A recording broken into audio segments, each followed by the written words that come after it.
이번 시간에는 포스트그레스를 도커로 올려보도록 하겠습니다. 지난 시간에는 마리아DB를 올렸는데요.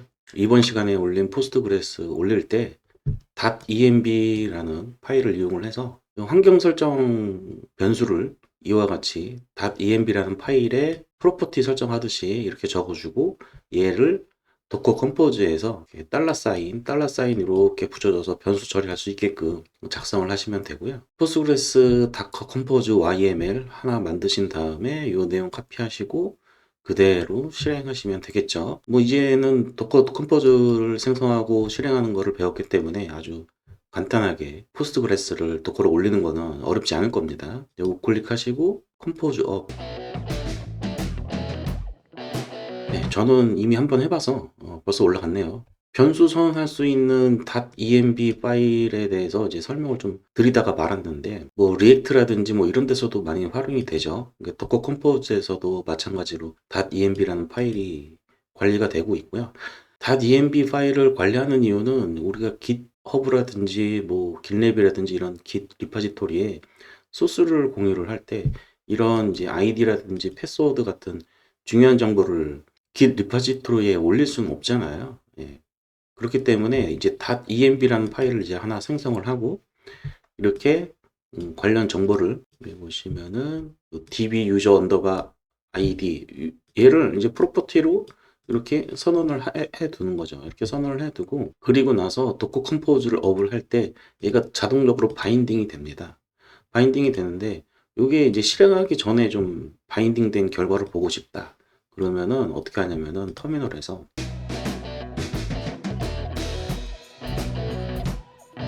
도커 컴포즈 잠깐 띄고 config라고 명령어를 입력해서 엔터를 치면요.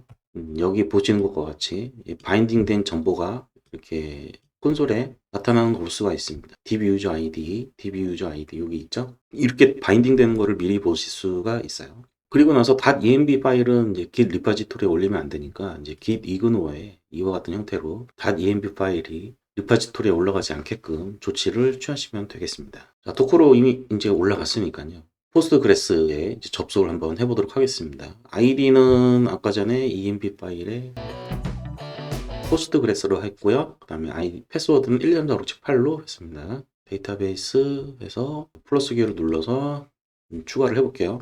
우리가 접속할 거는 이제 포스트그레스고 그 다음에 호스트는 로컬 포스트그레스 디폴트 포트는 이제 543이죠. 543이 유저는 아까 포스트그레스로 했고 패스워드는 1, 2, 3, 4, 5, 6, 7, 8로 했고요. 포스트그레스는 이제 마리아DB하고 다르게 계정을 생성을 하게 되면 데이터베이스가 이렇게 포스트그레스라는 게 디폴트로 생기고요. 커넥트를 해보도록 하겠습니다.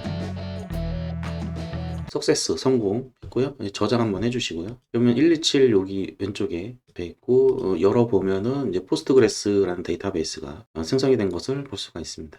테이블 지금 아무것도 없죠? 테이블도 한번 생성을 해볼게요. 테이블 주에 여기 플러스 기호를 누르면 테이블을 테스트 테이블이라고 적어줄게요. 얘를 실행해 보도록 하겠습니다. 그러면은 초록색 뜨면서 테이블이 테스트 테이블 이렇게 만들어진 것을 볼 수가 있습니다. 쿼리를 작성할 때는 지난 시간에도 말씀드렸지만 요 문서 아이콘 얘를 클릭을 하면요.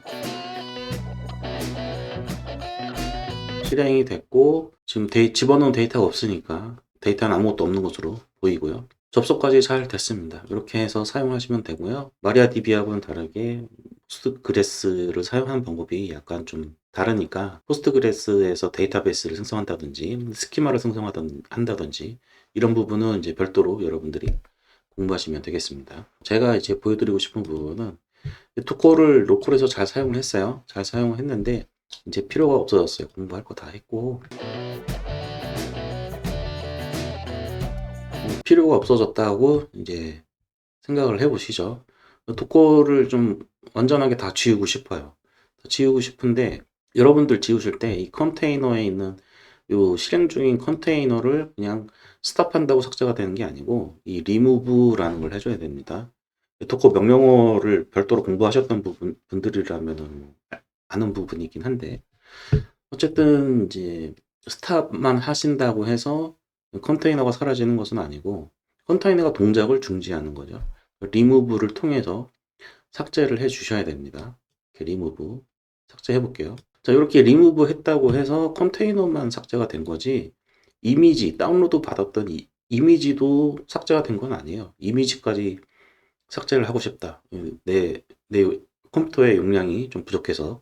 그렇다면은 이제 이미지 요 탭을 열어서 이미지에 이렇게 쭉 보시면은 포스트그레스라고 있을 거예요. 여기 보이시죠? 포스트그레스. 얘를 이제 우클릭 이렇게 한번 열어서 밑에 얘를 우클릭한 다음에 리무브를 해줍니다. 그러면은 다운로드 받았던 이미지까지 리무브를 하게 되고요. 나중에도 여러 번 사용할 거라면 굳이 이미지를 지울 필요가 없는데, 이미지를 다운로드 받으면은 용량을 많이 차지하기 때문에 가끔 한 번씩 안 쓰는 거는 이렇게 이미지 뒤져가지고 삭제를 해주시는 게 좋고요. 그 다음에 또 있어요. 여기 보시면은 도커 컴포즈에서 볼륨이라는 거를 세팅을 했잖아요. 여기 볼륨즈에서 포스트그레스 언더바 데이터즈, 이것도 데이터가 남아있거든요. 나중에 포스트그레스를 다시 올리면 아까 전에 만들었던 데이터베이스에서 만들었던 이 테스트 테이블이 이 볼륨에 남아있거든요. 볼륨에 남아있어서 이제 이 볼륨이라는 게 가상 하드디스크라고 생각하셔도 거의 무방한데요.